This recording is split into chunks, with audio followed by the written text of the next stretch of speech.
They all think they're starving. Who says you're hungry? Especially Ellie. My, Elfwin. Elfwin's looking round. That's a good thing. Hi, Elfwin. She's silent, Baz. Hello. Hello.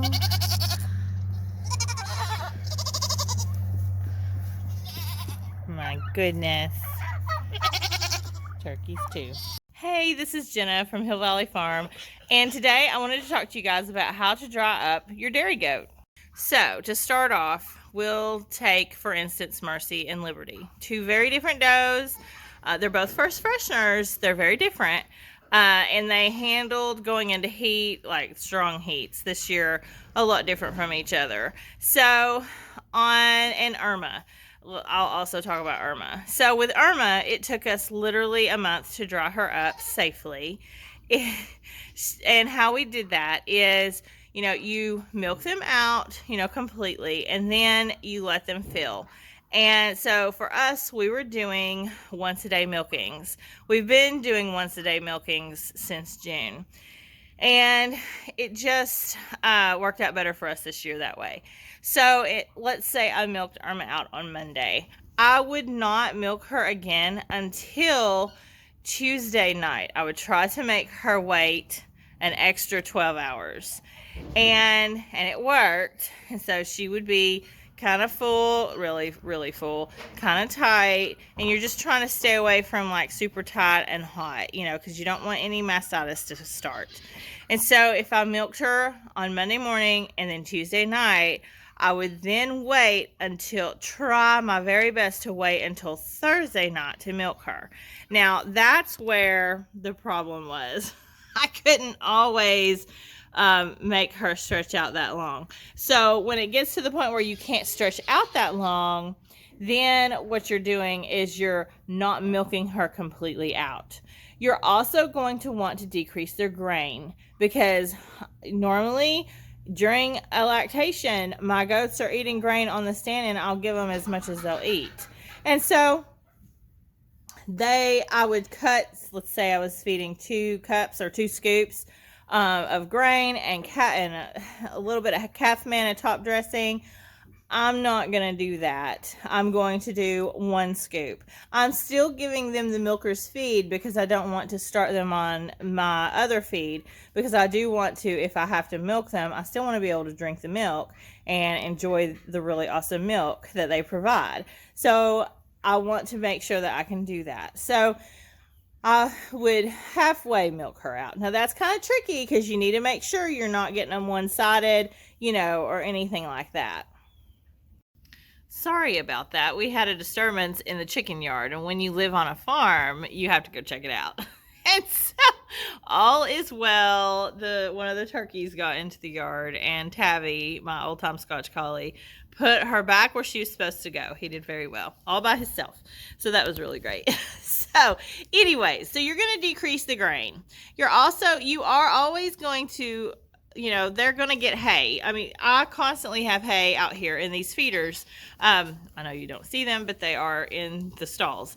And they have that available 24/7. But the grain is a really big deal.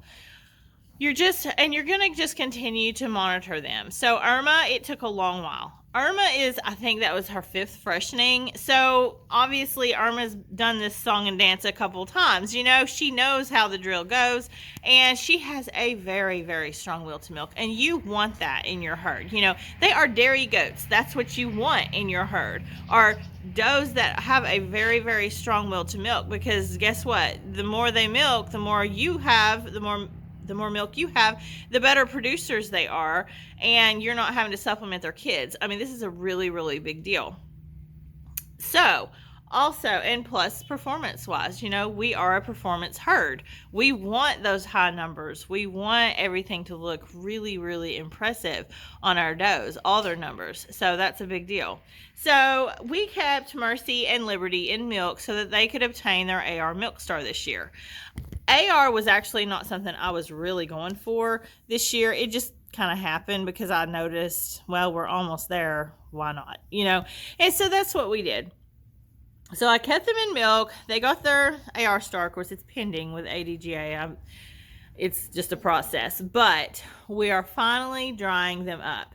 Now, as you know, Liberty has, I don't know if I told you guys, she has found a new home. She actually is going to one of the number one homes I would have picked for her, and it's one of our previous buyers. They bought Chloe off of us a few years ago, and this year they actually got one of Liberty's daughters, Amber Waves O'Grain, and we call her Amber. So Liberty will be going to live with her daughter and Chloe, Irma's daughter. So this is, and a couple others. So I was really happy. She's going to a home that really she just loves goat's milk, and she just wants a milker, and that's really, Liberty is fantastic at that. And so even though she has, the tilted udder, that's not something that my friend is concerned about. She just wants the goat's milk.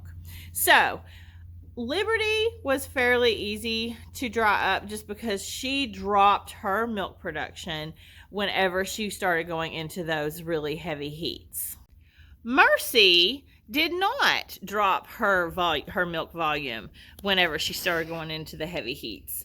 And so that was quite impressive. Even though they're both first fresheners, you kind of expect that they would drop. Plus, they're so far into their lactation. But Mercy didn't. And so that I was happy about that.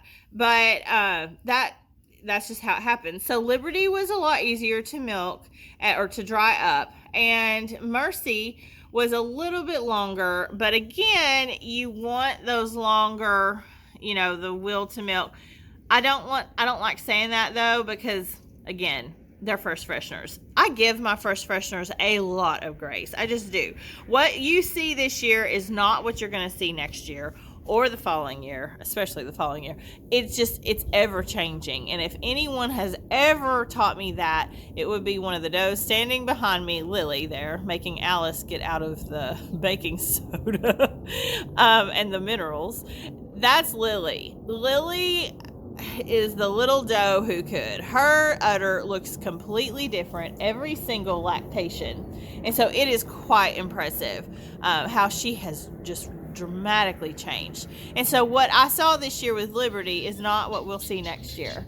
It will be a lot different, I'm sure. And her udder, even though it's tilted and all that, it really was impressive that she was able to feed quads without any help at all. And they grew and they gained weight. We have one of them here. It's Freedom.